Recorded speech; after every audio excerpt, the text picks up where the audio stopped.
Alors, quand on se retrouve dans DaVinci, la première chose qu'on va avoir, c'est ce panneau flottant quand on va l'ouvrir. Donc là, je suis sur la version 18, version payante.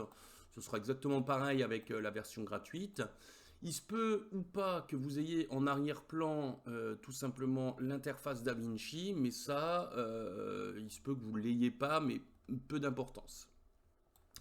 Alors, ce panneau flottant, qu'est-ce qu'il nous indique? Il nous indique déjà, si on commence par le départ, local pour venir travailler sur l'emplacement de nos disques durs. Alors, il se peut qu'il soit dans un premier temps comme ça. Réseau, donc ça c'est bien si effectivement on crée donc, un projet en réseau. Ou cloud pour se connecter en fait à notre cloud Blackmagic, à condition bien entendu d'en avoir un. Et de venir en fait télécharger directement nos plans qui sont sur le cloud.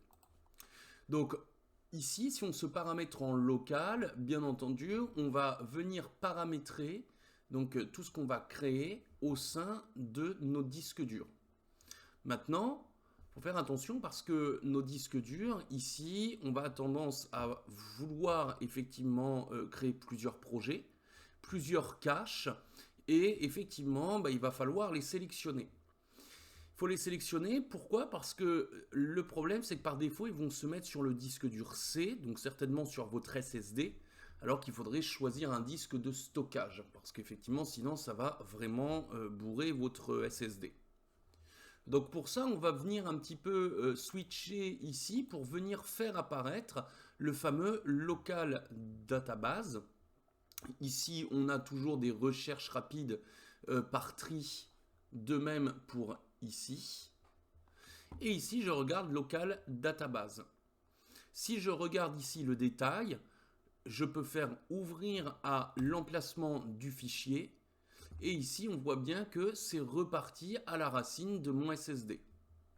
Donc ce que je vais faire, l'idée, c'est de venir justement faire en sorte de sortir d'ici. Et on voit en bas que j'ai un bouton « Ajouter une bibliothèque de projet ». Donc si je clique dessus, je pourrais mettre par exemple, je ne sais pas, DaVinci Resolve HDD par exemple 1. Et je viendrai finalement parcourir, donc choisir un de mes disques durs et venir à son emplacement. Donc je pourrais éventuellement prendre par exemple, je sais pas, celui-ci, et puis venir mettre ça. Et je mettrai créer. Donc ici, on va voir effectivement que maintenant, il va me créer l'emplacement. Voilà, DaVinci Resolve HDD 1. J'ai mis HHD 1, bon, ça serait plus HDD 1. Et ici, si je regarde le détail, on voit bien effectivement qu'il me dit que c'est bien dans le disque D, Formalisa, etc. Si je mets ouvrir ici, on voit bien qu'il m'emmène sur le disque D, ce coup-ci, Formalisa, Resolve Project, Librairie. Donc ça, c'est super important, effectivement. Ça évite de venir utiliser l'espace de votre disque local C. Ici, je peux venir en fait maintenant chercher ce que j'ai enregistré dans le disque local. Et après, je pourrais venir, par exemple, tous mes projets dans le disque HDD1. Et une fois que mon disque dur il sature, je peux revenir créer ici, ajouter une bibliothèque HDD2 à l'emplacement voulu, etc. Je veux chercher un projet. Je peux venir en fait ici chercher un projet. Bon bah là c'est pour zoomer. Je peux cliquer en fait ici. Je peux venir créer un nouveau dossier ici. Je peux venir choisir par nom. Bon voilà, j'en ai qu'un.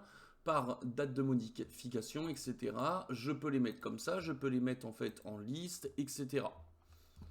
Je peux venir exporter un projet. Je peux venir importer aussi même un projet directement ici.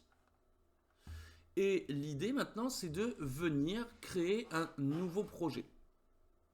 Alors, pour créer un nouveau projet, on va voir que DaVinci fonctionne pas vraiment de la même façon que si vous arrivez par exemple de l'univers Adobe via par exemple Premiere Pro.